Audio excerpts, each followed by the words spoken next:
YouTuber local by నానికి big shock తగిలింది. విశాఖలో నానిపై కేసు నమోదు చేశారు పోలీసులు.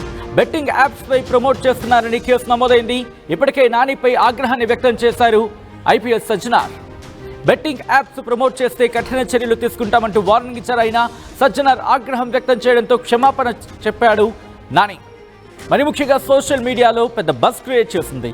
సోషల్ మీడియాలో తీవ్రమైన చర్చకు దారితీస్తుంది. మరి ముఖ్యంగా ఇటు సోషల్ మీడియా ఇన్ఫ్లుయెన్సర్స్ అయ్యుండి ఇటువంటి బెట్టింగ్ యాప్స్ ప్రమోట్ చేయడం ఎంతవరకు కరెక్ట్ అంటూ కూడా పెద్ద ఎత్తున చర్చ జరిగింది. మరి ముఖ్యంగా ఇదే అంశానికి సంబంధించి ఇటు టీజీఎస్ ఆర్టీసీ సజ్జనార్ కూడా రియాక్ట్ అయ్యారు. యూట్యూబర్ లోకల్ బై నానికి సంబంధించిన బిగ్ షాక్ న్యూస్ ఇది. విశాఖలో నానిపై కేసు నమోదైంది. బెట్టింగ్ యాప్స్ ప్రమోట్ చేస్తున్నారని కేసు నమోదు చేశారు పోలీసులు. ఇప్పటికీ నానిపై ఆగ్రహం వ్యక్తం చేశారు సజ్జనార్. బెట్టింగ్ యాప్స్ ప్రమోట్ చేస్తే కఠిన చర్యలు తీసుకుంటామంటూ వార్నింగ్ ఇచ్చారు ఆయన. సజ్జనార్ ఆగ్రహం వ్యక్తం చేయడంతో క్షమాపణ చెప్పాడు నాని. ఒకసారి నాని క్షమాపణ చెప్పిన విజువల్ చూద్దాం. ఫస్ట్ ఆఫ్ ఆల్గా నన్ను ఎంతగో నమ్మి నన్ను ప్రేమించిన నా ఫాలోవర్స్కి నా సబ్స్క్రైబర్లకు కూడా నమస్కారం అండి. మీకు ఒక ఇంపార్టెంట్ మ్యాటర్ చెప్పడానికి ముందుకు వచ్చాను. నేను గత 3 రోజుల క్రితం సజ్జనార్ సారు నేను బెట్టింగ్ ఆడింది వీడియో మీద రెస్పాన్స్ చేయడం, అది కూడా అది పాత వీడియో. అది నేనైతే బెట్టింగ్ ఎప్పుడూ నేను ఆఫ్ చేస్తాను. అది పాత వీడియో మీద ఇప్పుడు రెస్పాన్స్ అయ్యారు. అది ఎప్పుడే రెస్పాన్స్ అయినా అది తప్పేనది.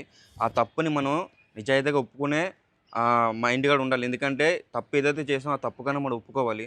సో నేను అది ఒప్పుకోవడానికి వచ్చాను. ముందుకి నేను చదువుకోలేని వాడిని, అంటే నాన్ ఎడ్యుకేషన్ పర్సన్. నేను చాలామంది చదువుకున్న ఇన్ఫ్లుయెన్సర్సే ఈ బెట్టింగ్ యాప్ని ప్రమోట్ చేయడం జరిగింది. వాళ్ళని చూసి ఏంటంటే ఇది నిజమేమో అనుకో నేను కూడా కొన్ని 2-3 చేయడం అయితే జరిగింది.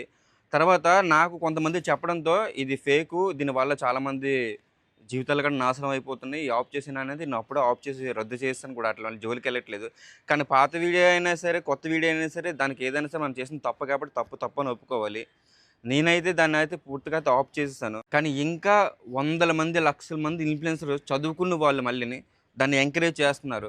సో వాళ్ళని చూసే నాలాంటి చదువుకున్న ఇన్ఫ్లుయెన్సర్ కూడా దాన్ని నిజమేమనుకుని చేశారు. కానీ ఇంకా చదువుకున్న ఇన్ఫ్లుయెన్సర్కి చెప్తున్నాను, చేసిన తప్పని సరి ఒప్పుకోవట్లేదు వాళ్ళైతే. అది ఎవరైనా మీ మైండ్కి వదిలేస్తాను. అలాగే ఇక నుంచి అయినా సరే ఈ బెట్టింగ్ మాఫియాని నేనైతే ఒప్పుకుంటున్నా, నేనైతే దాన్ని అంతం చేస్తున్నా. నాకైతే మార్పు వచ్చింది. సో మీలో కూడా చాలామంది ఇన్ఫ్లుయెన్సర్ కూడా ఈ వీడియో చూస్తారు. మీలో కూడా మార్పు రావాలని నేనైతే కోరుకుంటున్నాను.